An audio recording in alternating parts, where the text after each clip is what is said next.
Hello everyone, welcome to सीख study smartly. मैं हूं बलजिंदर सिंह। एक बार फिर से आपके साथ एक नए जीआरएफ होल्डर को लेके आया हूं। तो डियर फ्रेंड्स, आज का जो इंटरव्यू रहने वाला है थोड़ा पंजाबी के अंदर रहने वाला है। आप लोग बोलते थे सर पंजाबी भी बोला करो, तो ਅੱਜ ਦਾ ਜਿਹੜਾ ਆਪਣਾ ਇੰਟਰਵਿਊ ਹੈ ਉਹ ਪੰਜਾਬੀ ਚ ਰਹਿਣ ਵਾਲਾ ਸਾਰੇ ਦਾ ਸਾਰਾ। ਤੇ ਜਿਹੜੇ ਸਾਡੇ ਨਾਲ ਕੈਂਡੀਡੇਟ ਹੈ ਇਹਨਾਂ ਦਾ ਨਾਮ ਹੈ ਰਮਨਦੀਪ ਕੌਰ, ਤੇ ਇਹ ਵੀ ਪੰਜਾਬੀ ਚ ਹੀ ਗੱਲ ਕਰਕੇ ਪੂਰੇ ਦਾ ਪੂਰਾ ਇੰਟਰਵਿਊ ਪੰਜਾਬੀ ਚ ਦੇਣਗੇ। ਠੀਕ ਹੈ ਜੀ, ਚਲੋ ਸਟਾਰਟ ਕਰਦੇ ਹਾਂ ਅੱਜ ਦੀ ਗੱਲਬਾਤ ਆਪਾਂ ਰਮਨਦੀਪ ਕੌਰ ਨਾਲ। ਪਹਿਲਾਂ ਤਾਂ ਸਾਰਿਆਂ ਨੂੰ ਪਹਿਲਾਂ ਬਹੁਤ ਬਹੁਤ ਵਧਾਈਆਂ ਹੋਣ ਤੁਹਾਨੂੰ ਰਮਨਦੀਪ ਜੀ। ਤੇ ਕਿਵੇਂ ਦਾ ਲੱਗ ਰਿਹਾ ਫਿਰ thank you NET sir, JRF thank you so ਕਰਕੇ? मच। ਨੈਟ हाँ जी ਜੀਆਰਐਫ सर, ਕਰਕੇ बिल्कुल बहुत बढ़िया लग रहा है। ਅੱਛਾ, ਤਾਂ ਪਹਿਲਾਂ ਐਵੇਂ ਵੀ ਦੱਸ ਦਿਓ ਤੁਹਾਡੇ ਪੇਪਰ 1 ਤੇ ਪੇਪਰ 2 ਚ ਕਿੰਨੇ ਕਿੰਨੇ ਪਰਸੈਂਟਾਈਲ ਹੈ? ਸਰ ਮੇਰੇ ਪੇਪਰ 1 ਦੇ ਵਿੱਚ 99.76 ਸਮਥਿੰਗ ਹੈ ਤੇ ਹਾਂਜੀ, ਪੇਪਰ 2 ਦੇ ਵਿੱਚ ਵੀ ਸੇਮ ਨੇਗੇ। ओके। ਓਵਰਆਲ मतलब 99.7। ओवरऑल 99.99 के आसपास आपके हैं? मतलब ਇੰਨੇ ਹੈਗੇ ਨੇ ਯੈਸ। ਮਤਲਬ। ਠੀਕ ਹੈ। ਤੇ ਹੁਣ ਸਾਰਿਆਂ ਨੂੰ ਪਹਿਲਾਂ ਅਗਰ ਆਪਾਂ ਗੱਲਬਾਤ ਕਰੀਏ ਤੇ ਤਿਆਰੀ ਕਿਵੇਂ ਕੀਤੀ ਤੁਸੀਂ ਫਿਰ ਪੇਪਰ 1 ਤੇ ਪੇਪਰ 2 ਦੀ? ਸਾਰਿਆਂ ਨੂੰ ਪਹਿਲਾਂ ਤਾਂ ਬੱਚੇ ਜਦੋਂ ਵੀ ਕੋਈ ਵੀ ਐਗਜ਼ਾਮ ਦਿੰਦੇ ਆ ਤਾਂ ਇਹ ਹੀ ਸੋਚਦੇ ਨੇ ਕਿ ਤਿਆਰੀ ਕਿਵੇਂ ਕਰੀਏ, ਕੀ ਪੜ੍ਹਨਾ ਹੈ, ਕਿੱਥੋਂ ਪੜ੍ਹਨਾ ਹੈ, ਤੇ ਕਿਹੜਾ ਕਿਹੜਾ ਸਿਲੇਬਸ ਆਂਦਾ ਹੈ, ਆਊਟ ਆਫ ਸਿਲੇਬਸ ਕੀ ਚੀਜ਼ਾਂ ਹੈ, ਉਹ ਸਾਰੀਆਂ ਚੀਜ਼ਾਂ ਬੱਚੇ ਦੇ ਦਿਮਾਗ 'ਚ ਇੱਕ ਵਾਰ ਆਉਂਦੀਆਂ ਹੈ। ਤਾਂ ਤੁਸੀਂ ਪਹਿਲਾਂ ਇਹ ਦੱਸੋ ਕਿ ਬਿਲਕੁਲ ਪੇਪਰ 1 ਕਿਵੇਂ ਤਿਆਰ ਕੀਤਾ ਤੇ ਪੇਪਰ 2 ਬਾਰੇ ਫਿਰ ਗੱਲ ਕਰਦੇ ਹਾਂ। ਪੇਪਰ 2 ਇਹਨਾਂ ਦਾ ਕਮਰਸ ਹੈ ਤੇ ਸਰ। ਉਹਦੇ ਬਾਰੇ ਆਪਾਂ ਫਿਰ ਗੱਲ ਕਰਾਂਗੇ। ਪਹਿਲਾਂ ਪੇਪਰ 1 ਜਿਹੜਾ ਸਾਰਿਆਂ ਲਈ ਕਾਮਨ ਹੁੰਦਾ ਉਹ ਪੁੱਛਦੇ ਹਾਂ। ਹਾਂਜੀ ਦੱਸੋ ਰਮਨਦੀਪ ਜੀ। ਹਾਂਜੀ ਸਰ, ਪੇਪਰ 1 ਦੇ ਲਈ ਸਭ ਤੋਂ ਪਹਿਲਾਂ ਤਾਂ ਮੈਂ ਇੱਕ ਸਿਲੇਬਸ ਲਿਆ, ਆਪਣਾ ਨੈਟ ਤੋਂ ਸਿਲੇਬਸ ਡਾਊਨਲੋਡ ਕੀਤਾ ਵੀ ਪੇਪਰ 1 ਦੇ ਵਿੱਚ ਆਪਣੇ ਕਿਹੜੇ ਕਿਹੜੇ ਸਬਜੈਕਟ ਹੈਗੇ ਆ। ਬਿਲਕੁਲ। ਤਾਂ ਫਿਰ ਮੈਂ ਯੂਨਿਟਸ ਅਲੱਗ-ਅਲੱਗ ਡਿਵਾਈਡ ਕਰ ਲਈਆਂ ਸੀ, ਥਿਓਰਟੀਕਲ ਅਲੱਗ ਕਰ ਲਿਆ ਸੀ, ਥੋੜਾ ਪ੍ਰੈਕਟੀਕਲ ਜਿਵੇਂ ਡੀਆਈ ਮੈਥਮੈਟੀਕਲ ਰੀਜ਼ਨਿੰਗ ਇਹਨੂੰ ਆਪਾਂ ਅਲੱਗ ਕਰ ਲਿਆ ਸੀ।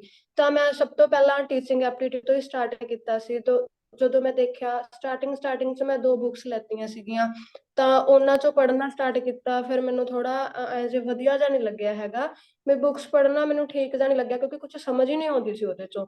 ਫਿਰ ਮੈਂ ਅੱਛਾ। ਹੌਲੀ ਹੌਲੀ YouTube ਤੇ ਦੇਖਿਆ, ਮੈਂ YouTube ਤੋਂ ਕਲਾਸਿਸ ਲੈਣ ਲੱਗੀ, ਤਾਂ ਫ੍ਰੀ ਵਾਲੀਆਂ ਕਲਾਸਿਸ ਲੈਣ ਲੱਗੀ, ਥੋੜਾ ਇੰਟਰਸਟ ਕ੍ਰੀਏਟ ਹੋਇਆ। ਤਾਂ ਮੈਂ ਪਹਿਲਾਂ ਥਿਓਰਟੀਕਲ ਸਿਲੇਬਸ ਆਪਣਾ ਕਵਰ ਕਰਕੇ ਸਾਈਡ ਤੇ ਰੱਖ ਲਿਆ ਸੀ। ਮੈਥ ਔਰ ਡੀਆਈ ਇਸ ਚੀਜ਼ ਨੂੰ ਮੈਂ ਅਲੱਗ ਕਰਕੇ ਰੱਖ ਲਿਆ ਸੀ। ਜਿਹੜੀਆਂ ਆਪਣੀਆਂ ਅਲੱਗ 3 ਯੂਨਿਟਸ ਨੇਗੀਆਂ, ICT, people environment, higher education, sir ਇਹਨੂੰ ਬਿਲकुल मैं एंड ਤੇ ਕੀਤਾ ਸੀ। मतलब ये इन्होंने ये बात कही है कि जो पेपर 1 के अंदर people development, environment, higher education और आईसीटी, ये 3 यूनिट इन्होंने एंड में की थी। डीआई और मैथ, ठीक है, इनको बीच में रखा, मतलब इनको भी अलग किया। और जो बाकी की यूनिट हैं, teaching aptitude, research aptitude, RC और जो आपका कम्युनिकेशन है, उनको अलग से पढ़ा। मतलब 3 डिवाइड कर लिया इन्होंने पूरा सिलेबस। ਤੇ ਹੋਰ ਕੀ ਕੀਤਾ ਤੁਸੀਂ ਪੇਪਰ 1 ਦੇ ਲਈ ਫਿਰ, ਜਦੋਂ ਤੁਸੀਂ ਤੁਹਾਨੂੰ ਬੁੱਕਾਂ ਸਮਝ ਸਰ ਨਹੀਂ ਆਇਆ ਪੇਪਰ ਤਾਂ? 1 ਦੇ ਲਈ ਹਾਂਜੀ ਸਰ, ਹਾਂਜੀ ਸਰ, ਹਾਂ। ਪੇਪਰ 1 ਦੇ ਲਈ ਫਿਰ ਮੈਂ YouTube ਤੋਂ ਪ੍ਰੈਕਟਿਸ ਕਰਨੀ ਸਟਾਰਟ ਕਰਤੀ। ਤੁਹਾਡੀਆਂ ਫ੍ਰੀ ਕਲਾਸਿਸ ਵੀ ਦੇਖੀਆਂ ਕਾਫੀ। ਇਨਵਾਇਰਨਮੈਂਟ ਦੇ ਵਿੱਚ ਤਾਂ ਮੈਂ ਬਹੁਤ ਹੀ ਫ੍ਰੀ ਕਲਾਸਿਸ ਦੇਖੀਆਂ ਕਿਉਂਕਿ ਮੈਨੂੰ ओके। ਇਨਵਾਇਰਨਮੈਂਟ ਯੂਨਿਟ ਸਭ ਤੋਂ ਔਖੀ ਯੂਨਿਟ ਲੱਗਦੀ ਸੀ। ओके। ਤੇ ਉਸ ਤੋਂ ਬਾਅਦ ਪਹਿਲਾਂ ਥਿਊਰੀ ਪੜ੍ਹੀ ਸਾਰੀ, ਜਿੱਦਾਂ ਟੀਚਿੰਗ ਐਪਟੀਟਿਊਡ ਦੀ ਅੱਜ ਥਿਊਰੀ ਪੜ੍ਹ ਲਈ, ਤਾਂ ਮੈਂ ਇਹਨੂੰ 5 ਦਿਨ ਦਿੰਦੀ ਹੁੰਦੀ ਸੀ ਇੱਕ ਯੂਨਿਟ ਨੂੰ। 5 ਦਿਨ ਦੇ ਕੇ ਸੰਡੇ ਵਾਲੇ ਦਿਨ ਸਰ ਫਿਰ ਮੈਂ ਉਹਦੇ ਕੁਐਸਚਨ ਪ੍ਰੈਕਟਿਸ ਕਰਦੀ ਸੀ ਵੀ ਮੈਨੂੰ ਕਿੰਨਾ ਕੁ ਸਮਝ ਆਇਆ।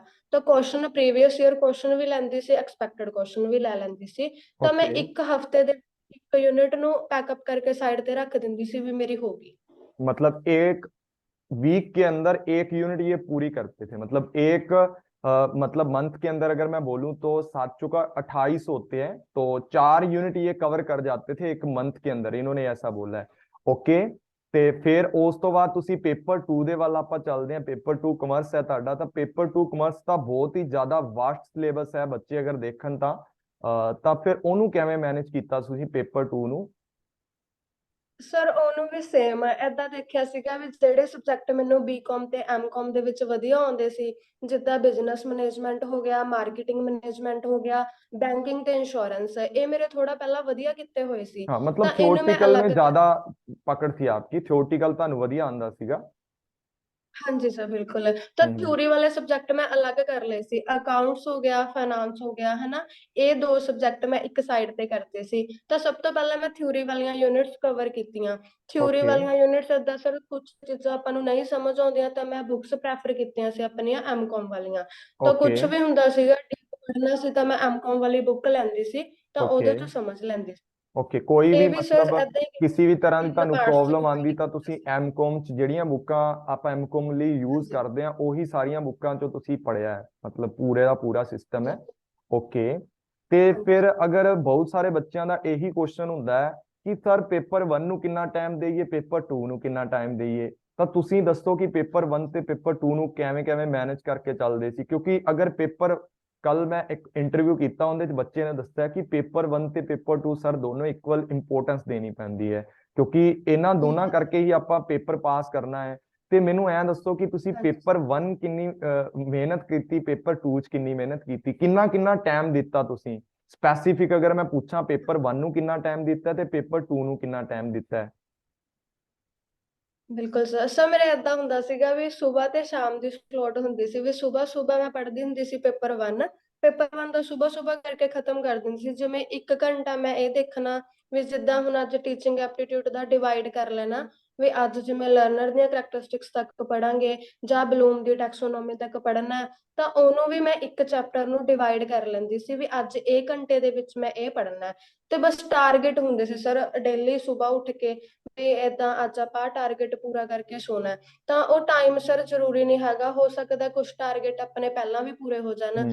ਹੂੰ। ਸਰ ਮਿਨੀਮਮ ਦੇਖਿਆ ਜਾਵੇ ਘੰਟਾ ਡੇਢ ਘੰਟਾ ਇੱਕ ਪੇਪਰ 1 ਨੂੰ ਜ਼ਰੂਰ ਦਿੱਤਾ ਮੈਂ, ਕਿਉਂਕਿ ਪੇਪਰ 1 ਜ਼ਿਆਦਾ ਸਕੋਰਿੰਗ ਹੁੰਦਾ ਸਰ, ਜ਼ਿਆਦਾ ਮਾਰਕਸ ਆਪਾਂ ਪੇਪਰ 1 ਦੇ ਵਿੱਚੋਂ ਲੈ ਸਕਦੇ ਹੁੰਦੇ ਆ ਕਿਉਂਕਿ ਸੇਮ ਉਹੀ हाँ, यूनिट्स एज ਹੁੰਦੀਆਂ कंपेयर ਨੇ। टू पेपर 2, पेपर 1 के अंदर आप ज्यादा मार्क्स ले सकते हो, इनका बोलने का मतलब है। ਬਿਲਕੁਲ और अगे। ਬਿਲकुल ਸਰ। ਸਰ ਪੇਪਰ 2 ਨੂੰ ਮੈਂ ਸ਼ਾਮ ਦਾ ਟਾਈਮ ਦਿੱਤਾ ਸੀ 2 ਘੰਟੇ, 3 ਤੋਂ 5 ਦਾ ਟਾਈਮ ਹੁੰਦਾ ਸੀ ਮੇਰਾ, 2 ਘੰਟੇ ਪੜ੍ਹਨਾ ਹੁੰਦਾ ਸੀ। ਉਹਦੇ ਵਿੱਚ ਮੈਂ ਕੁਝ ਪਾਰਟ ਥਿਊਰੀ ਦਾ ਪੜ੍ਹ ਕੇ ਫਿਰ ਕੁਐਸਚਨ ਕਰਦੀ ਹੁੰਦੀ ਸੀ। ਜੋ ਟੌਪਿਕ ਮੈਂ ਪੜ੍ਹਿਆ ਉਹਦੇ ਰਿਗਾਰਡਿੰਗ ਕੁਐਸਚਨ ਨਾਲ ਦੀ ਨਾਲ ਹੀ ਲਾ ਲੈਂਦੀ ਸੀ।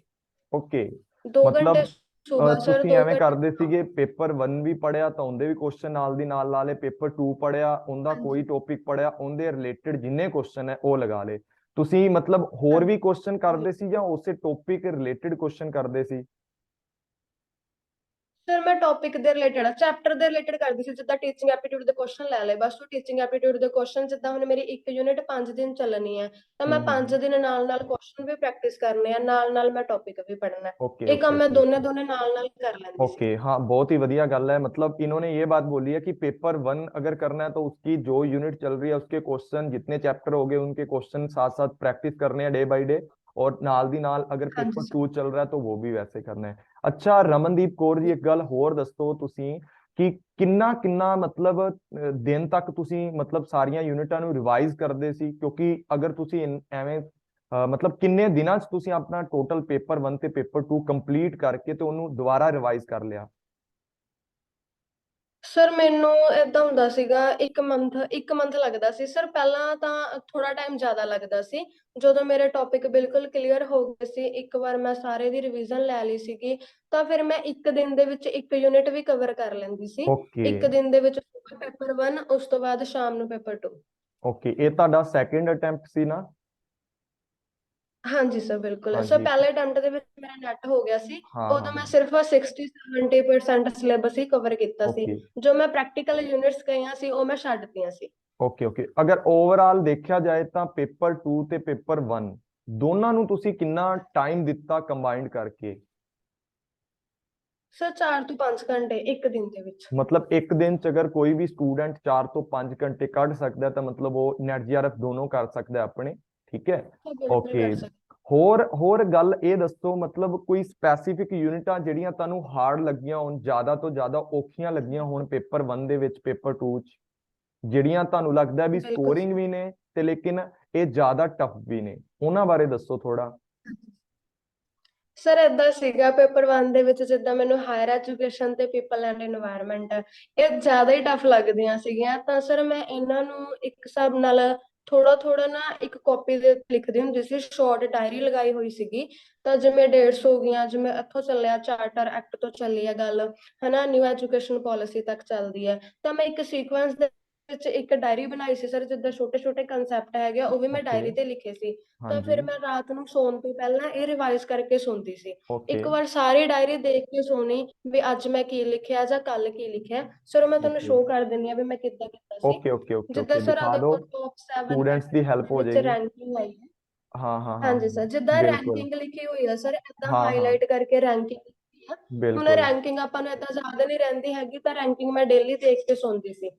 ਉਸ ਤੋਂ ਬਾਅਦ ਸਰ ਜਿੱਦਾਂ ਹੁਣ ਆਰਬੀਆਈ ਦੇ ਨਿਊ ਰੇਟਸ, ਜਿੱਦਾਂ ਮੋਨੇਟਰੀ ਪਾਲਿਸੀ ਦੇ ਵਿੱਚ ਰੇਟਸ हाँ ਸੀਗੇ, बिल्कुल ਇਹ ਵੀ बिल्कुल। ਮੈਂ ਅਲੱਗ हाँ ਲਿਖੇ। एग्जाम च आ ਜਾਂਦੀਆਂ, ਪੁੱਛ ਹਾਂਜੀ ਲੈਂਦੇ ਨੇ ਕਈ ਵਾਰ। ਸਰ।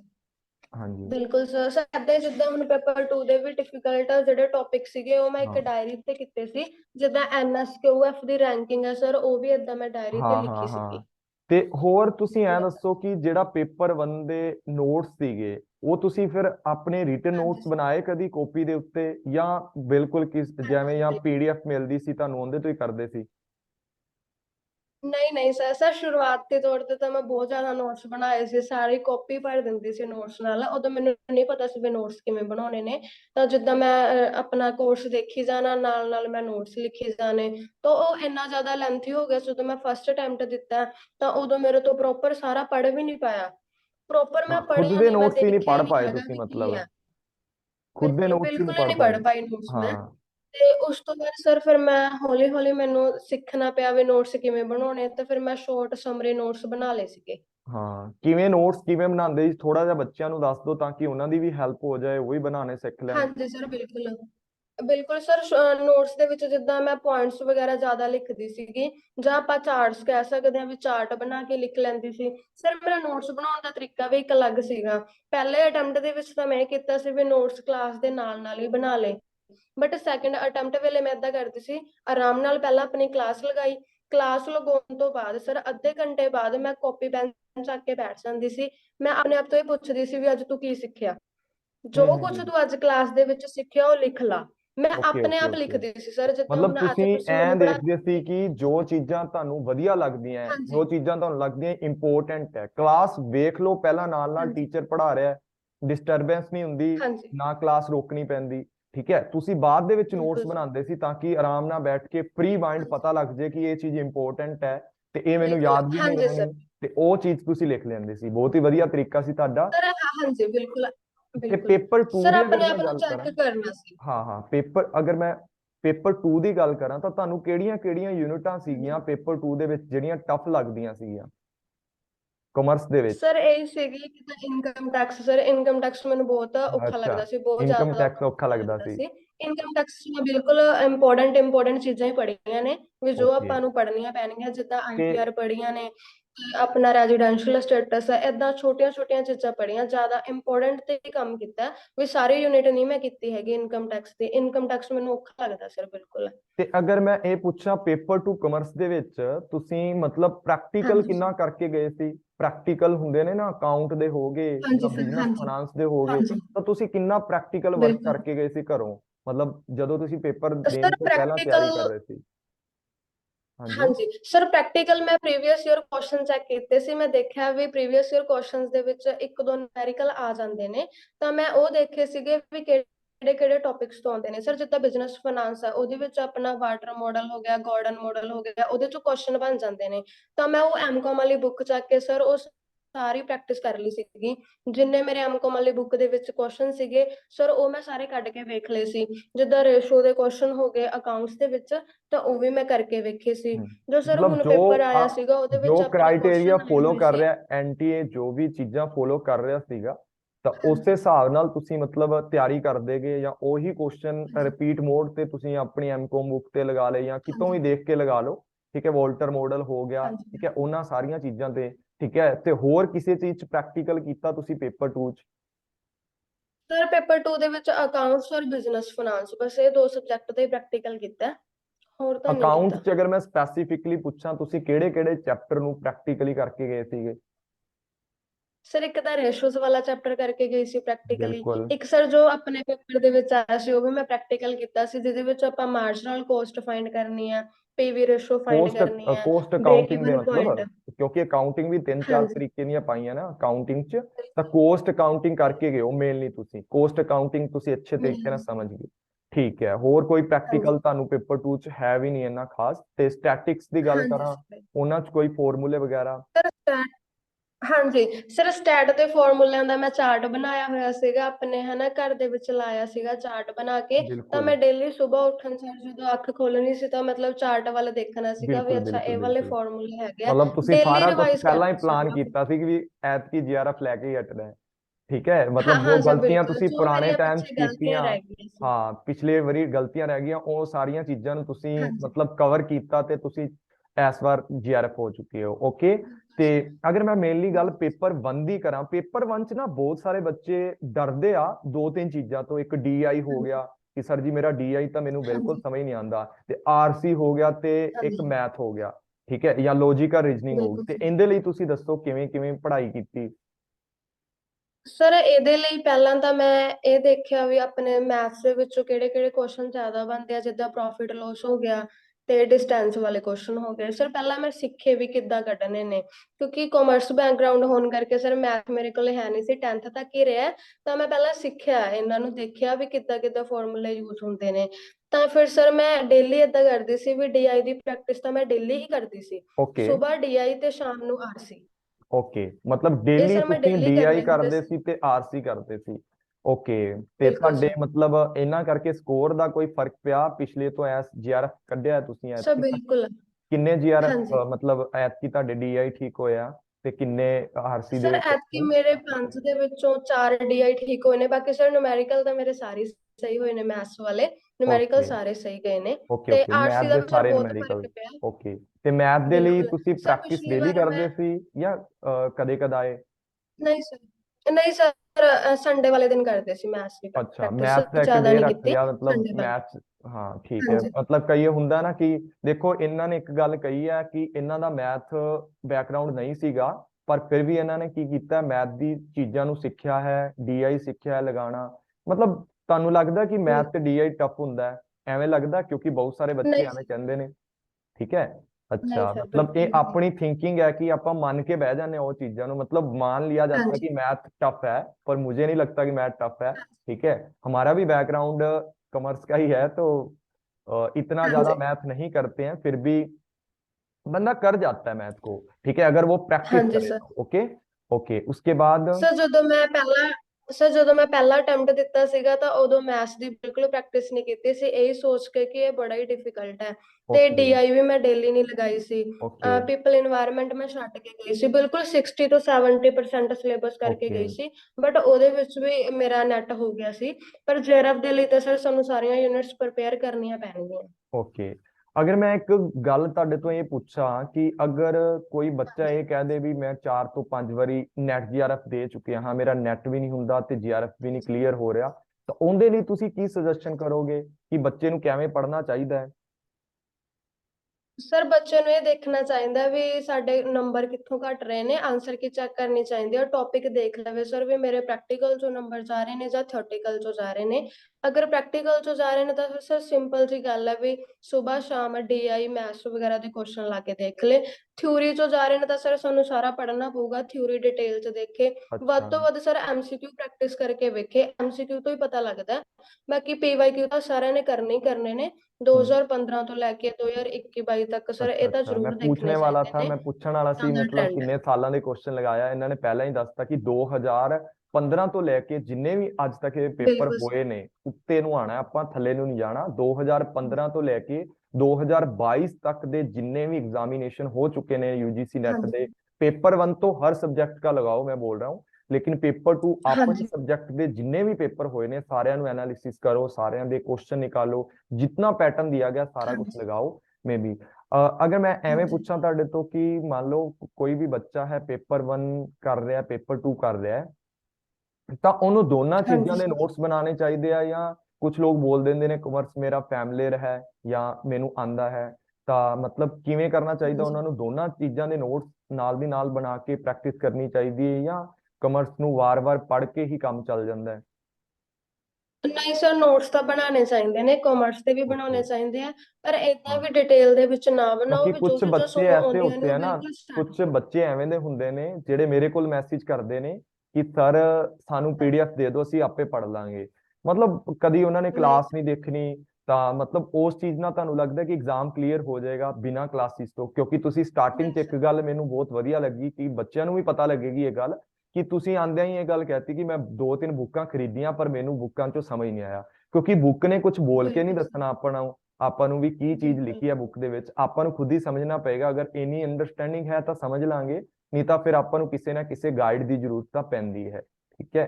ਤੇ ਹਾਂਜੀ ਸਰ, ਹੋਰ ਬਿਲਕੁਲ। ਅਗਰ ਤੁਹਾਨੂੰ ਮੈਂ ਐ ਪੁੱਛਾਂ ਕਿ ਕੋਈ ਇੰਪੋਰਟੈਂਟ ਚੀਜ਼ਾਂ ਦੱਸੋ, ਟਿਪਸ ਦੇ ਦਿਓ ਦੋ ਚਾਰ, ਕਿ ਬੱਚਾ ਕਿਵੇਂ ਜਲਦੀ ਆਪਣਾ ਨੈਟ ਜੀਆਰਐਫ ਕਲੀਅਰ ਕਰ ਸਕਦਾ ਹੈ?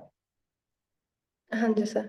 ਸਰ ਇਹ ਤਾਂ ਏਦਾਂ ਗੱਲ ਹੈ ਵੀ ਕੰਟੀਨਿਊਸ ਰਿਵੀਜ਼ਨ ਰੱਖੇ ਸਰ, ਜਿੱਦਾਂ ਤੁਸੀਂ ਪੜ੍ਹਾਤਾ ਸਰ ਕਲਾਸ ਦੇ ਵਿੱਚ, ਅਸੀਂ ਘਰ ਜਾ ਕੇ ਦੇਖਿਆ ਨਹੀਂ ਹੈਗਾ, ਅਸੀਂ ਬਾਅਦ ਵਿੱਚ ਖੋਲ ਕੇ ਵੀ ਨਹੀਂ ਦੇਖਿਆ ਵੀ ਤੁਸੀਂ ਕੀ ਕਰਾਇਆ, ਫਿਰ ਸਰ ਯਾਦ ਥੋੜੀ ਰਹੂਗਾ। ਥੋੜੇ ਥੋੜੇ ਦਿਨਾਂ ਬਾਅਦ ਰਿਵੀਜ਼ਨ ਜ਼ਰੂਰ ਲਵੇ, ਰਿਵੀਜ਼ਨ ਜ਼ਰੂਰੀ ਹੈ ਸਰ। ਪਿਛਲੇ ਅਟੈਂਪਟ ਦੇ ਵਿੱਚ ਮੈਂ ਬਿਲਕੁਲ ਰਿਵੀਜ਼ਨ ਨਹੀਂ ਕੀਤੀ ਸੀ, ਇੱਕ ਵਾਰ ਸਾਰਾ ਸਿਲੇਬਸ ਗੋ ਥਰੂ ਕਰ ਲਿਆ ਸੀ, ਫਿਰ ਮੈਨੂੰ ਰੀਕਾਲ ਹੀ ਨਹੀਂ ਹੋਇਆ ਪੇਪਰ ਦੇ ਵਿੱਚ। ਪਰ ਇਸ ਓਕੇ। ਵਾਰ ਵਾਲੇ ਪੇਪਰ ਦੇ ਵਿੱਚ ਜਦੋਂ ਮੈਂ ਬੈਠੀ ਸਰ, ਮੈਨੂੰ ਚੀਜ਼ਾਂ ਯਾਦ ਆ ਰਹੀਆਂ ਸੀ, ਕਿਉਂਕਿ ਮੇਰੀ ਓਕੇ। ਰਿਵੀਜ਼ਨ ਹੀ ਇੰਨੀ ਕੁ ਹੋ ਗਈ ਸੀਗੀ ਵੀ ਮੈਨੂੰ ਇੰਨੀ ਜ਼ਿਆਦਾ ਪੀਡੀਐਫ ਵੀ ਜ਼ਿਆਦਾ ਰਿਵਾਈਜ਼ ਕਰਨ ਦੀ ਜ਼ਰੂਰਤ ਨਹੀਂ ਪੈਂਦੀ ਸੀ। ਅਗਰ ਅਗਰ ਸਰ ਮੈਂ ਫਸਟ ਤਾਂ ਪਹਿਲਾਂ ਇੱਕ ਰਿਵੀਜ਼ਨ। ਫਸਟ ਰਿवीजन है, चलो ठीक ਹਾਂਜੀ है। ਸਰ। और दूसरी? ਹਾਂਜੀ ਫਸਟ दूसरी? ਸਰ ਰਿਵੀਜ਼ਨ ਹੈ। ਦੂਸਰੀ ਗੱਲ ਸਰ, ਜੋ ਤੁਸੀਂ ਟੈਲੀਗ੍ਰਾਮ ਤੇ ਐਮਸੀਕਿਊ ਦਿੰਦੇ ਹੋ, ਡੇਲੀ ਡੇਲੀ ਤੁਹਾਡਾ ਇੱਕ ਕੁਇਜ਼ ਹੁੰਦਾ ਸੀ, ਉਹ ਕੁਇਜ਼ ਜ਼ਰੂਰ ਦੇਣਾ ਚਾਹੀਦਾ, ਕਿਉਂਕਿ ਉੱਥੋਂ ਸਾਨੂੰ ਪਤਾ ਲੱਗ ਜਾਂਦਾ ਵੀ ਸਾਡੀ ਪਰਫਾਰਮੈਂਸ ਕੀ ਹੈ। ओके। ਉਹਨੂੰ ਕਦੇ हाँ, ਨਹੀਂ ਕਰਨਾ इवैल्यूएशन कर ਚਾਹੀਦਾ। लेंदा बच्चा, इवैल्यूएशन कर लेंदा खुद दा।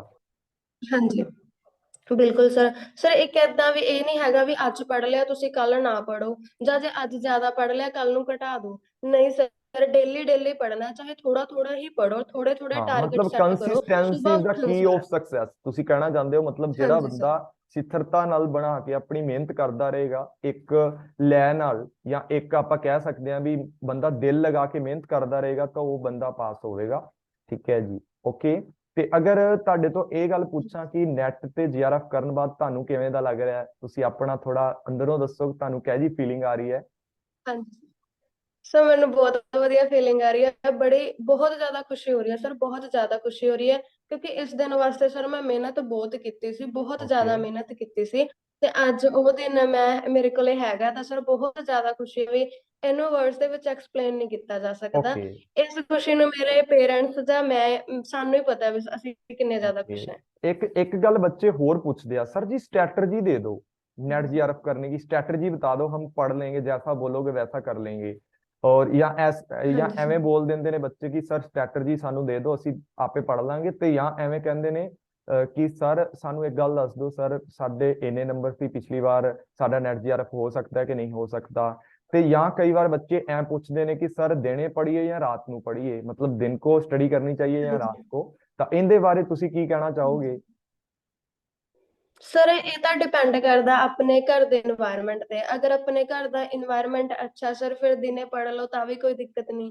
ਅਗਰ ਆਪਣੇ ਘਰ ਦਾ ਇਨਵਾਇਰਨਮੈਂਟ ਐਸਾ ਸਰ, ਆਪਾਂ ਨਹੀਂ ਦਿਨੇ ਸਟੱਡੀ ਕਰ ਸਕਦੇ, ਫਿਰ ਰਾਤ ਨੂੰ ਪੜ੍ਹ ਲਓ। ਸਰ ਖੁਦ ਤੇ ਡਿਪੈਂਡ ਕਰਦਾ ਵੀ ਅਸੀਂ ਖੁਦ ਕਿੰਨਾ ਕੁ ਪੜ੍ਹ ਰਹੇ ਹਾਂ, ਤੇ ਸਾਡਾ ਜਿਹੜਾ ਮਾਈਂਡ ਹੈ ਉਹ ਪ੍ਰੈਜ਼ੈਂਟ ਹੈਗਾ ਜਾਂ ਨਹੀਂ। ਅਸੀਂ ਸਿਰਫ ਓਕੇ। ਫਿਜ਼ੀਕਲੀ ਪ੍ਰੈਜ਼ੈਂਟ ਹੋ ਕੇ ਨਹੀਂ ਪੜ੍ਹ ਪਾਵਾਂਗੇ। ਓਕੇ। ਮਾਈਂਡ ਦੀ ਪ੍ਰੈਜ਼ੈਂਸ ਜ਼ਰੂਰੀ ਹੈ ਸਰ, ਜ਼ਰੂਰੀ ਨਹੀਂ ਹੈਗਾ ਵੀ ਰਾਤ ਨੂੰ ਪੜ੍ਹੇ ਸਾਨੂੰ ਯਾਦ ਨਹੀਂ ਹੋਣਾ। Depend okay. ਕਰਦਾ ਸਰ ਵੀ ਆਪਣੇ ਸਿਚੁਏਸ਼ਨ ਕਿਹੋ ਜਿਹੀ ਹੈ। ਤੇ ਸੁਬਾਹ ਸ਼ਾਮ ਦਾ ਸਰ ਮੈਨੂੰ ਤਾਂ ਕੋਈ ਡਿਫਰੈਂਸ ਜ਼ਿਆਦਾ ਲੱਗਿਆ ਨਹੀਂ। ਮੈਂ ਸੁਬਾਹ ਓਕੇ। ਵੀ ਪੜ੍ਹ ਲੈਂਦੀ ਸੀ, ਰਾਤ ਨੂੰ ਵੀ ਪੜ੍ਹ ਲੈਂਦੀ ਸੀ। Depend okay. ਕਰਦਾ ਸਰ ਵੀ ਆਪਾਂ ਕਿਸ ਤਰੀਕੇ ਨਾਲ ਪੜ੍ਹ ਰਹੇ ਹਾਂ। ਓਕੇ, ਚਲੋ ਵਧੀਆ ਹੈ, ਤਾਂ ਤੁਸੀਂ ਬਹੁਤ ਵਧੀਆ ਗੱਲ ਕਹੀ, ਕਿਉਂਕਿ ਟਾਈਮ ਬੰਦੇ ਦਾ ਜਿਹੜਾ ਮਰਜ਼ੀ ਹੋਵੇ, ਆਪਾਂ ਨੂੰ ਐਫਰਟਸ ਤਾਂ ਹਾਂਜੀ ਚਾਹੇ ਦਿਨ ਹੈ ਚਾਹੇ ਰਾਤ ਹੈ, ਤਾਂ ਆਪਾਂ ਹਾਂਜੀ ਨੂੰ ਸਰ। ਐਫਰਟਸ ਤਾਂ ਦੋਨੇ ਟਾਈਮਾਂ 'ਚ ਹੀ ਕਰਨੇ ਪੈਣਗੇ। ਦੋਨਾਂ ਟਾਈਮਾਂ ਨੂੰ ਧਿਆਨ 'ਚ ਰੱਖ ਬਿਲਕੁਲ ਕੇ ਸਰ। ਆਪਾਂ ਜਿਹੜਾ ਟਾਈਮ ਆਪਾਂ ਨੂੰ ਸੁਟੇਬਲ ਲੱਗਦਾ ਹੈ, ਜਿੱਥੇ ਇਨਵਾਇਰਨਮੈਂਟ ਅੱਛਾ ਹੈ, ਤਾਂ ਉੱਥੇ ਆਪਾਂ ਪੜ੍ਹ ਸਕਦੇ ਹਾਂ, ਆਪਣੀ ਗੱਲਬਾਤ ਕਰ ਸਕਦੇ ਹਾਂ, ਬਿਲਕੁਲ ਤੇ ਸਰ। ਉੱਥੇ ਆਪਣੀ ਬਿਲਕੁਲ। ਸਟੱਡੀ ਅੱਛੇ ਤਰੀਕੇ ਨਾਲ ਹੋ ਸਕਦੀ ਹੈ। ਦੂਜੀ ਗੱਲ ਰਮਨ, ਮੈਂ ਇਹ ਹਾਂਜੀ ਪੁੱਛਣਾ ਚਾਹੁੰਦਾ ਤੁਹਾਡੇ ਤੋਂ ਕਿ ਅਗਰ ਨੈਟ ਜੀਆਰਐਫ ਦੀ ਤਿਆਰੀ ਕਰ ਰਹੇ ਹਾਂ, ਤਾਂ ਮੇਨਲੀ ਤੁਹਾਨੂੰ ਹਾਂਜੀ मतलब सीटिंग वगैरह करके पढ़ना चाहिए, बेड पे पढ़ना चाहिए? मतलब कुछ बच्चे होंगे हैं ना कि सर हमें तो नींद आने लग जाती है, मतलब जब भी स्टडी करते हैं, तो मतलब आलस जब पै जाता है ਹਾਂਜੀ ना, अपने हर्डल्स पैदा हो ਬਿਲਕੁਲ ਜਾਂਦੀਆਂ ਹੈ, ਤਾਂ ਬਿਲਕੁਲ ਸਰ। ਉਹ ਸਾਰੀਆਂ ਬਿਲਕੁਲ ਪ੍ਰੋਬਲਮਸ ਸਰ। ਨੂੰ ਤੁਸੀਂ ਕਿਵੇਂ ਫੇਸ ਕੀਤਾ ਤੇ ਉਹਨਾਂ ਨੂੰ ਕਿਵੇਂ मतलब ਸੋਲਟ ਆਊਟ ਕਰਕੇ ਆਪਾਂ ਅੱਗੇ ਪਹੁੰਚੇ, ਤਾਂ ਉਹਨਾਂ ਦੇ ਬਾਰੇ ਦੱਸ ਦਿਓ ਥੋੜਾ। ਸਰ ਏਦਾਂ ਹੁੰਦਾ ਸੀਗਾ, ਅਗਰ ਆਪਾਂ ਇੱਕ ਜਗ੍ਹਾ ਤੇ ਬੈਠੇ ਰਹਿੰਦੇ ਸੀ ਤਾਂ ਸਰ ਜ਼ਰੂਰੀ ਉੱਥੇ ਨੀਂਦ ਵੀ ਆਉਂਦੀ ਸੀ, ਤੇ ਇਹ ਵੀ ਲੱਗਦਾ ਸੀ ਵੀ ਚਲ ਛੱਡ ਨਹੀਂ ਪੜ੍ਹਦੇ। ਤਾਂ ਸਰ ਏਦਾਂ ਕਰ ਲੈਣਾ ਚਾਹੀਦਾ ਵੀ ਆਪਣੇ ਰੂਮ ਦੇ ਵਿੱਚ ਆਪਾਂ ਜਾਂ ਤਾਂ ਹਨਾ, ਇਹ ਹੈ ਵੀ ਗੱਦੇ ਰੱਖ ਲਓ। ਮੈਂ ਤਾਂ ਸਰ ਗੱਦਾ ਰੱਖਿਆ ਹੋਇਆ ਸੀ ਤੇ ਨੀਚੇ ਬਹਿ ਕੇ ਪੜ੍ਹਦੀ ਸੀ। ਜਦੋਂ ਮੈਨੂੰ ਇਹ ਲੱਗਦਾ ਸੀ ਵੀ ਹੁਣ ਠੀਕ ਜਾ, ਵੀ ਹੁਣ ਮੈਂ ਇੰਨਾ ਕੁ ਪੜ੍ਹ ਲਿਆ, ਤਾਂ ਮੈਂ ਉੱਪਰ ਬੈੱਡ ਤੇ ਪੜ੍ਹਨ ਲੱਗ ਜਾਂਦੀ ਸੀ। ਸਰ ਡਿਪੈਂਡ ਕਰਦਾ ਵੀ ਥੋੜੀ ਜਗ੍ਹਾ ਨੂੰ ਚੇਂਜ ਕਰਦੇ ਰਹੋ, ਥੋੜਾ ਥੋੜਾ ਓਕੇ। ਜਗ੍ਹਾ ਨੂੰ ਚੇਂਜ ਕਰਦੇ ਰਹੋ। ਫਿਰ ਸਰ ਜ਼ਿਆਦਾ ਬੋਰਿੰਗ ਸਿਸਟਮ ਨਹੀਂ ਹੁੰਦਾ, ਨਹੀਂ ਤਾਂ ਫਿਰ ਬੰਦਾ ਹਾਂ ਬੋਰ ਜ਼ਰੂਰ ਹੁੰਦਾ ਇੱਕ ਜਗ੍ਹਾ ਬੈਠ ਕੇ ਪੜ੍ਹਨ ਓਕੇ, ਨਾਲ। ਤੇ मतलब ਏਦਾਂ ਨਹੀਂ ਹੈਗਾ ਵੀ ਆਪਾਂ ਪ੍ਰੋਪਰ ਸੀਟਿੰਗ ਪਲਾਨ ਦੇ ਵਿੱਚ ਹੀ ਪੜ੍ਹੀਏ। ਸਰ ਇਹ ਤਾਂ ਏਦਾਂ ਵੀ ਜਦੋਂ ਮੇਰੀ ਇੰਨੀ ਕੁ ਰਿਵੀਜ਼ਨ ਹੋ ਗਈ ਸੀ ਵੀ ਮੈਨੂੰ ਪੀਡੀਐਫ ਇੱਕ ਵਾਰ ਦੇਖਣੀ ਪੈਂਦੀ ਸੀ ਜਸਟ, ਤਾਂ ਸਰ ਮੈਂ ਏਦਾਂ ਵੀ ਤੁਰੇ ਫਿਰਦੇ ਵੀ ਦੇਖ ਲੈਂਦੀ ਸੀ। ਅੱਛਾ, ਤੁਸੀਂ ਤੁਰੇ ਕਿੰਨੀ ਫਿਰਦੇ ਵਾਰ ਪੀਡੀਐਫ ਟੋਟਲ, ਅਗਰ ਦੇਖ ਮੈਂ ਲੈਂਦੀ ਪੁੱਛਾਂ ਸੀ। ਐਸ ਅਟੈਂਪਟ ਤੋਂ ਦੇਣ ਤੋਂ ਪਹਿਲਾਂ ਤੁਸੀਂ ਕਿੰਨੀ ਵਾਰ ਰਿਵੀਜ਼ਨ ਕੀਤਾ, ਪੂਰਾ ਦਾ ਪੂਰਾ ਪੇਪਰ 1 ਤੇ ਪੂਰਾ ਦਾ ਪੂਰਾ ਪੇਪਰ 2, ਕਿੰਨੀ ਵਾਰ ਤੁਸੀਂ ਸਰ ਰਿਵਾਈਜ਼ ਬਹੁਤ ਕਰ ਵਾਰ ਲਿਆ? ਕੀਤਾ। मतलब अगर ਸਰ ਮੈਨੂੰ अगर मैं ਨੰਬਰ ਨਹੀਂ काउंट ਯਾਦ करा, ਪਰ ਬਹੁਤ अगर ਵਾਰ मैं ਕੀਤਾ। काउंट करा 5 ਵਾਰ 4 ਵਾਰ 6 ਵਾਰ 10 ਵਾਰ, ਤਾਂ ਕਿੰਨੀ ਵਾਰ ਤੁਸੀਂ ਨਹੀਂ ਸਰ ਪੂਰਾ ਦਾ 10 ਪੂਰਾ? 10-15 ਵਾਰ ਤੋਂ ਤਾਂ ਜ਼ਿਆਦਾ ਹੀ ਹੋ ਗਿਆ ਹੋਣਾ ਸਰ, ਅੱਛਾ, ਕਿਉਂਕਿ ਮੈਂ ਮਤਲਬ ਇਹਨਾਂ ਨੇ ਕੰਟੀਨਿਊਸ ਬੋਲਿਆ ਕਿ ਰਿਵੀਜ਼ਨ ਹੀ ਪੂਰਾ ਕਰਦੀ ਸੀ। ਪੇਪਰ 1 ਤੇ ਪੂਰਾ ਪੇਪਰ 2 10 ਤੋਂ 15 ਵਾਰ ਇਹਨਾਂ ਨੇ ਹਾਂਜੀ ਰਿਵਾਈਜ਼ ਕਰ ਲਿਆ ਸੀ। ਮਤਲਬ ਮੈਨੂੰ ਵੀ ਪਤਾ ਹੈ ਕਿ ਜਦੋਂ ਨੈਟ ਜੀਆਰਐਫ ਦੀ ਪ੍ਰਿਪਰੇਸ਼ਨ ਕਰ ਰਿਹਾ ਸੀ ਮੈਂ, ਜਾਂ ਮੈਨੂੰ ਲੱਗਦਾ ਸੀ ਮਤਲਬ ਕਿ ਇੰਨੀ ਵਾਰ ਪ੍ਰਿਪਰੇਸ਼ਨ ਕਰਨੀ ਚਾਹੀਦੀ ਹੈ, ਹਰ ਕਨਸੈਪਟ ਨੂੰ ਸਮਝਣਾ ਚਾਹੀਦਾ ਹੈ, ਕਿਉਂਕਿ ਆਪਾਂ ਆਪਣਾ ਟਾਰਗੇਟ ਵੱਡਾ ਰੱਖਿਆ ਹੈ ਜਾਂ ਆਪਣਾ ਇੱਕ ਗੋਲ ਵੱਡਾ ਸੈੱਟ ਕੀਤਾ ਹੈ, ਤਾਂ ਉਹਦੇ ਲਈ ਮਿਹਨਤ ਵੀ ਵੱਡੀ ਕਰਨੀ ਪੈਂਦੀ ਹੈ ਕਿਤੇ ਨਾ ਕਿਤੇ। ਅਗਰ ਤੁਸੀਂ ਇੱਕ ਅੱਧੀ ਵਾਰ ਪ੍ਰਿਪਰੇਸ਼ਨ ਕਰਕੇ ਜਾਂ ਇੱਕ ਅੱਧੀ ਵਾਰ ਰਿਵੀਜ਼ਨ ਕਰਕੇ ਛੱਡ ਦੋਗੇ ਤਾਂ ਮੈਨੂੰ ਨਹੀਂ ਲੱਗਦਾ ਕਿ ਤੁਹਾਡਾ ਨੈਟ ਵੀ ਨਿਕਲ ਪਾਏਗਾ, ਕਿਉਂਕਿ ਆਪਣੇ ਆਪਣੇ ਅੰਡਰਸਟੈਂਡਿੰਗ ਹੁੰਦੀ ਹੈ, ਆਪਣਾ ਆਪਣਾ ਤਰੀਕਾ ਹੁੰਦਾ ਪੜਨ ਦਾ। ਬਾਕੀ ਕੋਈ ਬੱਚੇ ਇੱਕ ਵਾਰੀ ਕਰਕੇ ਵੀ ਨਿਕਲ ਜਾਂਦਾ, ਲੱਕ ਕੰਮ ਕਰ ਜਾਂਦਾ, ਪਰ ਮੈਨੂੰ ਐਵੇਂ ਲੱਗਦਾ ਹੈ ਕਿ ਅਗਰ ਤੁਸੀਂ ਨੈਟ ਜਾਂ ਜੀਆਰਐਫ ਨਿਕਾਲਣਾ ਹੈ ਤਾਂ ਉਹਦੇ ਲਈ ਤੁਹਾਨੂੰ ਘੱਟੋ ਘੱਟ 5 ਤੋਂ 4 ਵਾਰ, ਇਹਨਾਂ ਨੇ ਤਾਂ ਬੋਲਿਆ ਕਿ ਮੈਂ 15 ਵਾਰ ਰਿਵੀਜ਼ਨ ਕੀਤੀ ਸੀ ਹਰ ਕਨਸੈਪਟ ਦੀ। ਤਾਂ ਜਿੰਨੇ ਵੀ ਕਨਸੈਪਟ ਤੁਸੀਂ ਪੜ੍ਹਨਾ ਚਾਹੁੰਦੇ ਹੋ ਤਾਂ ਤੁਹਾਨੂੰ ਮਤਲਬ ਜ਼ਿਆਦਾ ਤੋਂ ਜ਼ਿਆਦਾ ਮਿਹਨਤ ਕਰਨੀ ਚਾਹੀਦੀ, ਮਤਲਬ ਚਾਹੀਦੀ ਹੈ, ਤੇ ਜ਼ਿਆਦਾ ਤੋਂ ਜ਼ਿਆਦਾ ਤੁਹਾਨੂੰ ਰਿਵੀਜ਼ਨ ਕਰਨਾ ਚਾਹੀਦਾ ਹੈ। ਮੇਨ ਜਿਹੜਾ ਕੰਮ ਹੁੰਦਾ ਨੈਟ ਜੀਆਰਐਫ ਹਾਂਜੀ ਉਹ ਰਿਵੀਜ਼ਨ ਦਾ ਹੀ ਹੈ। ਅੱਛਾ, ਲਾਸਟ ਜਾਣ ਲੱਗਿਆ ਤੁਸੀਂ ਕੋਈ 2-4 ਟਿਪਸ ਹੋਰ ਦੇ ਜਾਓ ਕਿ ਬੱਚਾ ਜੋ ਹੁਣ ਪ੍ਰਿਪਰੇਸ਼ਨ ਕਰ ਰਹੇ ਨੇ ਜਾਂ ਜਿਹੜੇ ਹਾਰ ਚੁੱਕੇ ਨੇ ਵਿਚਾਰੇ, 2-2 3-3 ਵਾਰ ਪ੍ਰਿਪਰੇਸ਼ਨ ਕਰਕੇ 5-5 ਵਾਰ ਪੇਪਰ ਦੇ ਕੇ ਬੈਠੇ ਨੇ, ਤੇ ਉਹਨਾਂ ਲਈ ਕੋਈ ਇੱਕ ਦੋ ਗੱਲਾਂ ਇਹ ਜਿਹੀਆਂ ਦੱਸ ਦਿਓ ਸਾਨੂੰ ਕਿ ਉਹ ਬੱਚੇ ਸਾਡੇ ਪਾਸ ਹੋ ਜਾਣ। ਤਾਂ ਕੋਈ ਟਿਪਸ ਦੇ ਦਿਓ ਬਿਲਕੁਲ। ਕਿ ਬੱਚੇ ਨੂੰ ਸਟਾਰਟਿੰਗ ਹਾਂਜੀ ਕਿਵੇਂ ਕਰਨੀ ਚਾਹੀਦੀ ਹੈ ਤੇ ਐਂਡ ਕਿਵੇਂ ਕਰਨਾ ਚਾਹੀਦਾ ਹੈ। ਬਸ ਮੋਟਾ ਮੋਟਾ ਸਾਰੀਆਂ ਬਿਲਕੁਲ। ਗੱਲਾਂ ਤੁਸੀਂ ਜਿੰਨੀਆਂ ਵੀ ਤੁਸੀਂ ਆਪਣੇ ਨੈਟ ਜੀਆਰਐਫ ਦੀ ਪ੍ਰਿਪਰੇਸ਼ਨ ਵਿੱਚ ਕੀਤੀਆਂ, ਉਹ ਸਾਰੀਆਂ ਗੱਲਾਂ ਸਾਨੂੰ ਦੱਸ ਦਿਓ ਤਾਂ ਕਿ ਬੱਚਿਆਂ ਦਾ ਫਾਇਦਾ ਹੋ ਜਾਏ। ਹਾਂਜੀ ਸਰ ਬੱਚੇ ਸਟਾਰਟਿੰਗ ਕਰਨ ਵੇਲੇ ਏਦਾਂ ਕਰਦੇ ਆ ਵੀ ਬਹੁਤ ਸਾਰੀਆਂ ਤਾਂ ਬੁੱਕਸ ਲੈ ਲੈਂਦੇ ਆ ਤੇ ਬਹੁਤ ਸਾਰੇ ਐਜੂਕੇਟਰ ਨੂੰ ਫੋਲੋ ਕਰ ਲੈਂਦੇ ਆ। ਏਦਾਂ ਕਰਦੇ ਆ ਸਰ, ਉਹ YouTube ਦੇ ਉੱਤੇ ਨਾ ਏਦਾਂ ਨੋਟੀਫਿਕੇਸ਼ਨ ਲਾ ਕੇ ਰੱਖ ਲੈਂਦੇ ਨੇ ਵੀ ਹਾਂ ਅਸੀਂ ਇਹ ਕਲਾਸ ਵੀ ਲੈਣੀ ਹੈ, ਵੀ ਲੈਣੀ ਹੈ। ਪਰ ਸਰ ਲਾਉਂਦੇ ਨਹੀਂ, 1-2 ਦਿਨ ਲਾਉਂਦੇ ਆ, 3 ਦਿਨ ਲਾ ਲੈਣਗੇ, 1 ਵੀਕ ਲਾ ਲੈਣਗੇ, ਇਸ ਤੋਂ ਵੱਧ ਨਹੀਂ ਲਾਉਂਦੇ। ਤਾਂ ਮੇਰਾ ਸਭ ਤੋਂ ਪਹਿਲਾ ਮੰਨਣਾ ਤਾਂ ਸਰ ਇਹ ਹੈ ਵੀ ਇੱਕ ਜਾਂ ਦੋ ਜਣਿਆਂ ਤੋਂ ਹੀ ਪੜਿਆ ਜਾਵੇ, ਬਟ ਪ੍ਰੋਪਰ ਉਹਨਾਂ ਨੂੰ ਫੋਲੋ ਕੀਤਾ ਜਾਵੇ। ਬੱਚੇ दो ਭੱਜਦੇ दो ਬਹੁਤ ਆ ਸਰ, एजुकेटर ਉਹਨਾਂ मस्त ਨੂੰ ਨਾ इन्होंने ਇੰਨਾ बोले ਵੀ हैं कि trust ਨਹੀਂ। 1 से 2 एजुकेटर पढ़ो ਇੱਕ बस। ਜਾਂ ਦੋ हाँ। ਹਾਂਜੀ ਸਰ, ਇਹ ਤੋਂ ਜ਼ਿਆਦਾ ਨਹੀਂ। ਇਸ ਤੋਂ ਜ਼ਿਆਦਾ ਸਰ ਕਨਫਿਊਜ਼ਨ ਕ੍ਰੀਏਟ ਹੋ ਜਾਂਦੀ ਹੈ, ਬੱਚੇ ਏਦਾਂ ਕਰਦੇ ਆ ਫਿਰ ਨਾ ਇਹ ਸਮਝਣ ਲੱਗ ਜਾਂਦੇ ਆ ਇਹ ਕੰਟੈਂਟ ਜ਼ਿਆਦਾ ਵਧੀਆ ਨਹੀਂ, ਉਹ ਜ਼ਿਆਦਾ ਵਧੀਆ। ਪੜ੍ਹਦੇ ਸਰ ਕੁਝ ਵੀ ਨਹੀਂ, ਕੰਪੈਰੀਜ਼ਨ ਕਰ ਦਿੰਦੇ ਪੜ੍ਹਦੇ ਨੇ ਕੁਝ ਨਾ ਵੀ ਨਹੀਂ। ਕਿ ਇਹ ਕੰਟੈਂਟ ਇੱਥੋਂ ਦਾ ਬਿਲਕੁਲ। ਵਧੀਆ, ਜ਼ਿਆਦਾ ਵਧੀਆ, ਇੱਥੋਂ ਦਾ ਕੰਟੈਂਟ ਜ਼ਿਆਦਾ ਹਾਂਜੀ ਵਧੀਆ ਹੈ, ਤੇ ਉਹ ਹਾਂਜੀ ਉਹਨਾਂ ਦੇ ਸਰ ਵਿੱਚ ਹੀ ਰਹਿ ਜਾਂਦੇ ਨੇ। ਤੇ ਹੋਰ ਕੋਈ ਬਿਲਕੁਲ ਦੋ ਸਰ, ਤਿੰਨ ਗੱਲਾਂ ਪੜ੍ਹਦੇ ਬਿਲਕੁਲ ਨਹੀਂ। ਏਦਾਂ ਹੋਰ ਸਰ ਦੱਸੋ? ਮੈਨੂੰ ਇਹ ਹੈ ਵੀ ਜਦੋਂ ਆਪਾਂ ਪ੍ਰੈਪਰੇਸ਼ਨ ਸਟਾਰਟ ਕਰਦੇ ਹਾਂ ਤਾਂ 1-2 ਐਜੂਕੇਟਰ ਨੂੰ ਹੀ ਫੋਲੋ ਕੀਤਾ ਜਾਵੇ, ਤੇ ਜਿੱਦਾਂ ਜਿੱਦਾਂ ਉਹ ਕਹਿ ਰਿਹਾ, ਜਿੱਦਾਂ ਜਿੱਦਾਂ ਪੜ੍ਹਾ ਰਿਹਾ, ਬਸ ਉਸ ਤੇ ਟਰਸਟ ਰੱਖ ਕੇ ਪੜ੍ਹਿਆ ਜਾਵੇ। ਇਹ ਨਹੀਂ ਹੈਗਾ ਵੀ ਆਪਾਂ 1 ਮਹੀਨਾ ਇੱਕ ਤੇ ਵੇਸਟ ਕੀਤਾ, ਫਿਰ ਦੂਸਰੇ ਮਹੀਨੇ ਆਪਾਂ ਕਿਸੇ ਨੂੰ ਹੋਰ ਫਿਰ ਫੋਲੋ ਤਾਂ ਕਰਦੇ ਐਜੂਕੇਟਰ ਪਏ ਆ, ਬਦਲਦੇ ਹੀ ਰਹਿ ਤੀਸਰੇ ਜਾਣਗੇ। ਮਹੀਨੇ ਆਪਾਂ ਕੁਝ ਹੋਰ। ਏਦਾਂ ਦਾ ਹੂੰ। ਕੁਝ ਨਾ ਕੀਤਾ ਜਾਵੇ ਸਰ, ਬਸ ਇੱਕ ਜਾਂ ਦੋ ਦੇ ਉੱਤੇ ਉਹਨੂੰ ਜੋ ਕਹਿ ਰਿਹਾ ਬਸ ਉਹਨੂੰ ਸੁਣਿਆ ਜਾਵੇ, ਉਹਨੂੰ ਫੋਲੋ ਕੀਤਾ ਜਾਵੇ। ਇਹ ਹੋ ਸਕਦਾ ਸਰ। ਇੱਕ ਪੇਪਰਸ ਟਾਈਮ ਤਾਂ ਜ਼ਰੂਰ ਏਦਾਂ ਹੁੰਦਾ ਕਿ ਇੱਧਰ ਉੱਧਰ ਭੱਜ ਭਜਾਈ ਹੋ ਜਾਂਦੀ ਹੈ, ਇੱਥੋਂ ਵੀ ਐਮਸੀਕਿਊ ਲਗਾ ਲਈਏ, ਇੱਥੋਂ ਵੀ ਲਗਾ ਲਈਏ। ਨਾਰਮਲ ਜੋ ਆਪਣਾ ਰੂਟੀਨ ਹੁੰਦਾ ਜਿਸਨੂੰ ਆਪਾਂ ਫੋਲੋ ਕਰ ਰਹੇ ਹਾਂ, ਜਿੱਥੋਂ ਪੜ੍ਹ ਰਹੇ ਹਾਂ, ਜਿਹੜੇ ਆਪਾਂ ਨੋਟਸ ਬਣਾਏ ਆ ਸਿਰਫ ਉਹੀ ਪੜ੍ਹਨੇ ਹੁੰਦੇ ਆ। ਕਿਉਂਕਿ ਪੇਪਰ ਟਾਈਮ ਦਾ ਬੱਚੇ ਬਹੁਤ ਸਾਰੇ ਨੋਟਸ ਇਕੱਠੇ ਕਰ ਲੈਂਦੇ ਆ ਸਰ ਇੱਧਰੋਂ ਉੱਧਰੋਂ, ਕਿ ਸ਼ਾਇਦ ਆ ਵੀ ਪੜ੍ਹ ਲਈਏ, ਆ ਵੀ ਪੜ੍ਹ ਲਈਏ। ਕਿ ਪਰ ਉਹ ਪਾਸ ਹੋ ਪ੍ਰੋਪਰ ਜਾਈਏ ਜਿਹੜੇ ਕਾਸ਼। ਉਹਨਾਂ ਕੋਲ ਖੁਦ ਦੇ ਪ੍ਰਪੇਅਰ ਨੋਟਸ ਹੁੰਦੇ ਨੇ ਉਹ ਤਾਂ ਉਹ ਪੜ੍ਹਦੇ ਨਹੀਂ, ਖੁਦ ਅੱਛਾ ਵਾਲੇ ਅੱਛਾ। ਨੋਟਸ ਭੁੱਲ ਤੇ ਜਾਂਦੇ ਨੇ। ਬਿਲਕੁਲ, ਅਗਰ ਤੁਸੀਂ ਆਪਣੀ ਪ੍ਰਿਪਰੇਸ਼ਨ ਕਰ ਰਹੇ ਹੋ, ਵਧੀਆ ਢੰਗ ਨਾਲ ਪ੍ਰਿਪਰੇਸ਼ਨ ਕਰਨੀ ਹੈ, ਨੈਟ ਜੀਆਰਐਫ ਕ੍ਰੈਕ ਕਰਨਾ ਹੈ, ਤਾਂ ਉਹਦੇ ਵਿੱਚ ਤੁਹਾਨੂੰ ਸਾਰਿਆਂ ਨੂੰ ਮੇਨ ਗੱਲ ਹੈ ਕਿ ਇੱਕ ਐਜੂਕੇਟਰ ਤੇ ਭਰੋਸਾ, ਟਰਸਟ ਰੱਖਣਾ ਪਏਗਾ। ਤੇ ਹਾਂਜੀ ਦੂਜੀ ਗੱਲ ਇਹ ਆ ਕਿ ਆਪਣੇ ਵੀ ਪੈਨ ਘਸਾਓ ਥੋੜੇ ਜੇ, ਤਾਂ ਹੀ ਤਾਂ ਕਾਪੀ ਕਾਲੀ ਹੋਏਗੀ, ਤੇ ਕਾਪੀ ਕਾਲੀ ਹੋਏਗੀ ਤਾਂ ਕੁਝ ਸਿੱਖਣ ਨੂੰ ਮਿਲੇਗਾ। ਤਾਂ ਉਹ ਗੱਲ ਰਮਨਦੀਪ ਨੇ ਕਹੀ ਹੈ ਕਿ ਤੁਸੀਂ ਅਗਰ ਆਪਣਾ ਨੈਟ ਜੀਆਰਐਫ ਕਰਨਾ ਚਾਹੁੰਦੇ ਹੋ ਨਾ, ਤਾਂ ਉਹਦੇ ਲਈ ਤੁਹਾਨੂੰ ਆਪਣੀ ਕਾਪੀ ਵੀ ਕਾਲੀ ਕਰਨੀ ਪਏਗੀ, ਇੱਕ ਟੀਚਰ ਤੇ ਭਰੋਸਾ ਵੀ ਰੱਖਣਾ ਪਏਗਾ, ਤੇ ਉਹਨਾਂ ਦੇ ਦੁਆਰਾ ਬਿਲਕੁਲ ਜਿੰਨੇ ਵੀ ਇੰਸਟਰਕਸ਼ਨ ਦਿੱਤੇ ਜਾਂਦੇ ਨੇ ਉਹ ਤੁਹਾਨੂੰ ਫੋਲੋ ਕਰਨੇ ਪੈਣਗੇ। ਠੀਕ ਹੈ, ਤੇ ਹੋਰ ਕੁਝ ਕਹਿਣਾ ਚਾਹੁੰਦੇ ਹੋ? ਹੁਣ ਕੋਈ ਮੋਟੀਵੇਸ਼ਨਲ ਕੋਈ ਇੱਕ ਅੱਧੀ ਲਾਈਨ ਬੋਲ ਦਿਓ ਤਾਂ ਕਿ ਬੱਚਿਆਂ ਦਾ ਹੌਸਲਾ ਵੱਧ ਜੇ। ਹਾਂਜੀ ਸਰ। ਹਾਂਜੀ ਸਰ, ਮੋਟੀਵੇਸ਼ਨ ਲਾਈਨ ਦਾ ਸਰ ਏਦਾਂ ਹੀ ਆ ਵੀ ਆਪਾਂ ਨੂੰ ਐਕਸਟਰਨਲ ਮੋਟੀਵੇਸ਼ਨ ਦੀ ਜ਼ਰੂਰਤ ਨਹੀਂ। ਅਗਰ ਤੁਸੀਂ ਠਾਣ ਹੀ ਲਿਆ ਵੀ ਜੈਰਫ ਕਰਨਾ ਹੈ, ਤਾਂ ਬਸ ਇੱਕ ਗੱਲ ਹੈ ਸਰ, ਕਈ ਵਾਰ ਇਹ ਵੀ ਹੁੰਦਾ ਸਾਡੇ ਮੌਕ ਟੈਸਟ ਵਗੈਰਾ ਚੋਂ ਨੰਬਰ ਘਟ ਜਾਂਦੇ ਆ।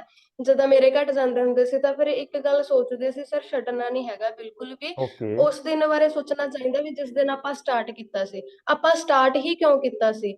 ਅਗਰ ਤੁਸੀਂ ਸਟਾਰਟ ਅਗਰ ਕਰ ਅਗਰ ਹੀ ਲਿਆ ਤਾਂ ਫਿਰ ਐਂਡ ਅਗਰ ਵੀ ਤੁਹਾਡੇ ਵਧੀਆ ਕਰੋ। ਕੁਐਸਚਨ ਗਲਤ ਹੁੰਦੇ ਸੀ, ਮਤਲਬ ਕੋਈ ਕੁਐਸਚਨ ਰੋਂਗ ਹੋ ਗਿਆ, ਤਾਂ ਫਿਰ ਕੀ ਕਰਦੇ ਹਾਂਜੀ ਸੀ ਤੁਸੀਂ ਕੁਐਸਚਨ ਗਲਤ ਹੋਣ ਸਰ, ਫਿਰ ਬਾਅਦ? ਮੈਂ ਦੇਖਦੀ ਸੀ ਵੀ ਕਿਉਂ ਗਲਤ ਹੋਇਆ। ਅੱਛਾ ਵੀ ਮੇਰੇ ਤੋਂ ਅੱਛਾ ਹੀ ਕੰਸੈਪਟ ਪੜਿਆ ਨਹੀਂ ਗਿਆ, ਕਿਉਂ ਗਲਤ ਬਿਲਕੁਲ। ਹੋਇਆ। ਫਿਰ ਉਹ ਮੈਂ ਸਰ ਕਨਸੈਪਟ ਚਾਰੇ ਦੁਬਾਰਾ ਆਪਸ਼ਨਸ ਪੜ੍ਹਦੇ ਲਿਖ ਸੀ, ਲੈਂਦੀ ਸੀ। ਫਿਰ ਚਾਰੇ ਆਪਸ਼ਨ ਬਿਲਕੁਲ ਲਿਖ ਸਰ, ਕੇ ਚਾਰੇ ਉਹਨਾਂ ਦੇ, ਆਪਸ਼ਨ ਲਿਖ ਲੈਂਦੀ। ਓਕੇ, ਫਿਰ ਦੁਬਾਰਾ ਪੜ੍ਹਦੇ ਹਾਂਜੀ ਸੀ ਮਤਲਬ ਉਸ ਕਨਸੈਪਟ ਨੂੰ, ਤਾਂ ਹਾਂਜੀ ਫਿਰ ਮਤਲਬ ਹਾਂਜੀ ਬਿਲਕੁਲ। ਹੋ ਜਾਂਦਾ ਸੀ। ਬਹੁਤ ਹੀ ਵਧੀਆ ਰਮਨਦੀਪ ਹਾਂਜੀ ਕੌਰ ਨੇ ਬਹੁਤ ਹੀ ਵਧੀਆ ਤਰੀਕੇ ਨਾਲ ਤੁਹਾਨੂੰ ਸਾਰੀਆਂ ਗੱਲਾਂ ਦੱਸੀਆਂ ਨੇ, ਤੇ ਇਹ ਗੱਲਾਂ ਮੈਨੂੰ ਲੱਗਦਾ ਕਿ ਜਿਹੜਾ ਬੰਦਾ ਫੋਲੋ ਕਰੇਗਾ ਨਾ, ਉਹ ਨੈਕਸਟ ਟਾਈਮ ਆਪਣਾ ਨੈਟ ਜੀਆਰਐਫ ਕੱਢ ਜਾਏਗਾ। ਮੈਨੂੰ ਇੰਨਾ ਪਤਾ ਕਿ ਉਹ ਨੈਕਸਟ ਟਾਈਮ ਠੀਕ ਹੈ ਬੱਚਾ ਸਰ। ਫੇਲ ਨਹੀਂ ਹੋਵੇਗਾ, ਕਿਉਂਕਿ ਜਿੰਨੀਆਂ ਗੱਲਾਂ ਇਹਨਾਂ ਨੇ ਦੱਸੀਆਂ ਨਾ, ਮੈਨੂੰ ਨਹੀਂ ਲੱਗਦਾ ਕਿ ਮੈਂ ਇੰਨੇ ਇੰਟਰਵਿਊ ਕੀਤੇ ਆ। ਲਾਸਟ ਟਾਈਮ 2021 ਵੀ ਮੈਂ ਬਹੁਤ ਸਾਰੇ ਇੰਟਰਵਿਊ ਕੀਤੇ ਨੇ, ਹੁਣ ਵੀ ਕਰ ਰਿਹਾ, ਪਰ ਕਿਸੇ ਬੱਚੇ ਨੇ ਮੈਨੂੰ ਇੰਨੀ ਡਿਟੇਲ ਚ ਤੇ ਇੰਨੇ ਵਧੀਆ ਢੰਗ ਨਾਲ, ਕਿ ਮੈਂ 15 ਵਾਰੀ ਰਿਵੀਜ਼ਨ ਕੀਤੀ ਹੈ, ਕੋਈ ਵੀ ਆਪਣੇ ਮਤਲਬ ਅੱਛੇ ਅੱਛੇ ਰਾਜ ਖੋਲੇ ਨੇ ਇਹਨਾਂ ਨੇ ਆਪਣੇ, ਤੇ ਮੈਨੂੰ ਨਹੀਂ ਲੱਗਦਾ ਕਿ ਕੋਈ ਵੀ ਸਟੂਡੈਂਟ ਇੰਨੇ ਵਧੀਆ ਤਰੀਕੇ ਨਾਲ ਤੁਹਾਨੂੰ ਦੱਸੇਗਾ। ਅਗਰ ਮੈਂ ਪੁੱਛਾਂ ਤੁਹਾਨੂੰ ਕਿ ਆਪਣੇ ਮਤਲਬ ਹਾਂਜੀ YouTube ਸਰ। ਚੈਨਲ ਦੇ ਇਲਾਵਾ ਅਗਰ ਕਿਸੇ ਹੋਰ ਟੀਚਰ ਨੂੰ ਫੋਲੋ ਕੀਤਾ ਸੀ ਤੁਸੀਂ ਪੇਪਰ 1 ਤੇ ਪੇਪਰ 2 ਲਈ? ਹਾਂਜੀ ਸਰ। ਹਾਂਜੀ। ਹਾਂਜੀ ਸਰ, ਬਿਲਕੁਲ। ਪੇਪਰ 1 ਦੇ ਲਈ ਸ਼ਿਵਾ ਸਰ ਤੋਂ ਵੀ ਥੋੜਾ ਟਾਈਮ ਪੜ੍ਹੇ ਸੀ। ਇੱਕ ਓਕੇ। ਪੇਪਰ 2 ਦੇ ਲਈ ਸਰ ਰੀਤਾ ਰਾਣੀ ਮੈਮ ਨੇ, ਉਹਨਾਂ ਹਾਂ ਤੋਂ ਹਾਂ। ਵੀ ਪੜ੍ਹੇ ਸੀ। ਓਕੇ। ਤੇ ਬਟ ਏਦਾਂ ਤੁਹਾਡੇ ਫ੍ਰੀ ਦੀਆਂ ਕਲਾਸਿਸ ਦੇਖੀਆਂ ਸੀ ਸਰ, YouTube ਦੀਆਂ ਕਲਾਸਿਸ ਬਹੁਤ ਬੈਨੀਫੀਸ਼ੀਅਲ ਰਹੀਆਂ ਨੇ। ਜੋ ਬੱਚੇ ਓਕੇ। ਏਦਾਂ ਵੀ ਆਪਣੇ ਕੋਰਸ ਪਰਚੇਜ਼ ਨਹੀਂ ਕਰ ਸਕਦੇ, ਤਾਂ ਉਹ ਫ੍ਰੀ ਵਾਲੀਆਂ ਕਲਾਸਿਸ ਤੋਂ ਵੀ ਕਾਫੀ ਕਵਰ ਕਰ ਸਕਦੇ ਆ। ਓਕੇ। ਬਾਕੀ ਤੁਸੀਂ ਓਕੇ। ਸਰ ਹੁਣ ਨਿਊ ਸਟਾਰਟ ਕੀਤਾ ਫ੍ਰੀ ਵਾਲੀਆਂ ਕਲਾਸਿਸ ਦੇ ਵਿੱਚ, ਉਹ ਵੀ ਕਾਫੀ ਬੈਨੀਫੀਸ਼ੀਅਲ ਨੇ ਸਰ।